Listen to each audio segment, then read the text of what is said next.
शनिदेव को न्याय का देवता माना जाता है। शनिदेव व्यक्तियों को उनके कर्मों के अनुसार ही दंडित करते हैं। कभी कभी तो किसी व्यक्ति पर उसके शुभ कर्मों के चलते शनिदेव अत्यंत प्रसन्न हो जाते हैं और उसे धन धान्य और हर तरह से समृद्ध कर देते हैं। लेकिन क्या आप जानते हैं कि न्याय के देवता शनिदेव ने देवताओं की भी कठिन परीक्षा ली है। इसी कड़ी की एक कहानी महाभारत में मिलती है, जब उन्होंने पांडवों की न केवल कठिन परीक्षा ली, बल्कि जब वो सफल नहीं हुए तो उन्हें दंड भी दिया। महाभारत काल में पांडवों को 12 वर्ष के वनवास के साथ ही 1 वर्ष का अज्ञातवास दिया गया था। उनके अज्ञातवास में कुछ ही समय शेष था और सभी किसी न किसी जगह की तलाश में थे जहां उन्हें कोई भी पहचान ना सके। तभी शनिदेव की नज़र पांडवों पर पड़ी। उनके मन में विचार आया कि क्यों ना इनकी परीक्षा ली जाए, देखा जाए कि पांडवों में कौन सबसे ज़्यादा समझदार है। इसी कड़ी में उन्होंने एक माया महल का निर्माण कर दिया। शनिदेव के माया महल को देखते ही भीम के मन में उस महल को देखने की इच्छा जागृत हुई। उन्होंने बड़े भाई युधिष्ठिर से आज्ञा ली और महल के अंदर प्रवेश करने लगे। तभी दरबान बने शनिदेव ने उन्हें रोक लिया। उन्होंने कहा कि कुछ शर्तों पर ही प्रवेश मिलेगा। भीम ने हामी भर दी। तब शनिदेव ने कहा कि भीतर जो भी वस्तुएं आप देखेंगे उसका अर्थ बताना होगा, अन्यथा आपको बंदी बना लिया जाएगा। ये सुनने के बाद भीम महल के अंदर प्रवेश कर गए। वहाँ उन्होंने 3 कुएं देखे। इसमें एक सबसे बड़ा कुआं था और 2 छोटे कुएं थे। जब बड़े कुएं का पानी उछलता तो बराबर के दोनों कुएं भर जाते, लेकिन जब छोटे कुएं में पानी उछलता तो बड़े कुएं का पानी आधा ही रह जाता। ये देखकर भीम लौट आए। बाहर शनिदेव उनसे इन कुओं का मतलब पूछते हैं, लेकिन भीम उन्हें जवाब नहीं दे पाते।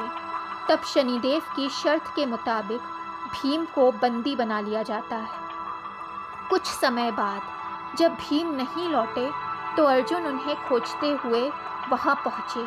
तब शनिदेव ने उन्हें पूरी बात कह सुनाई, साथ ही शर्त मानने पर ही महल में प्रवेश करने की अनुमति दी। अर्जुन शर्त मान जाते हैं और अंदर प्रवेश कर जाते हैं।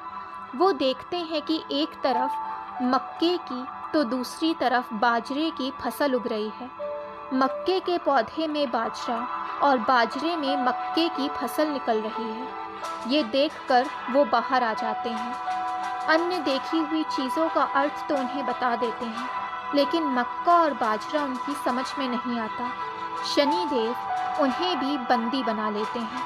इसी तरह नकुल और सहदेव के भी जवाब ना दे पाने के चलते शनिदेव उन्हें बंदी बना लेते हैं। बहुत देर तक जब भीम, अर्जुन, नकुल और सहदेव महल से बाहर नहीं आए तो युधिष्ठिर अपनी पत्नी द्रौपदी के साथ महल पहुँचे।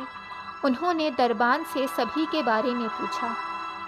तब दरबान ने बताया कि सभी उनकी शर्तों को पूरा ना कर सके, इसीलिए सभी बंदी बना लिए गए हैं। तब युधिष्ठिर ने कहा कि वो उनकी शर्तों को पूरा करेंगे और वो सभी देखी हुई वस्तुओं का अर्थ बताएंगे। तब सबसे पहले भीम को सामने लाया गया। भीम के कुएं के दृश्य के बारे में युधिष्ठिर ने बताया कि इसका अर्थ है कि कलयुग में एक पिता 2 बेटों का पेट तो भर देगा, लेकिन 2 बेटे अपने एक पिता का पेट नहीं भर पाएंगे। इस जवाब पर भीम को छोड़ दिया गया। इसके बाद अर्जुन आए। उनके दृश्य का अर्थ युधिष्ठिर ने बताते हुए कहा, इसका आशय कुल परिवर्तन से है, यानी कि कलयुग में विवाह के लिए जात पात का भेद नहीं किया जाएगा। लोग अपने कुल की मर्यादा को त्याग कर किसी भी कुल में विवाह करने लगेंगे। भीम और अर्जुन के बाद युधिष्ठिर ने बारी बारी से नकुल और सहदेव के दृश्यों का भी जवाब दिया। युधिष्ठिर ने नकुल के देखे हुए दृश्य, यानी कि जब गायों को भूख लगती है तो वो अपनी बछिया का दूध पीती हैं, इसका अर्थ बताते हुए कहा कि इसका आशय है कि कलयुग में बड़े बुजुर्गों के प्रति बच्चों का सम्मान बिल्कुल खत्म हो जाएगा। कई जगहों पर माता पिता को बेटे की उपेक्षा झेलनी पड़ सकती है।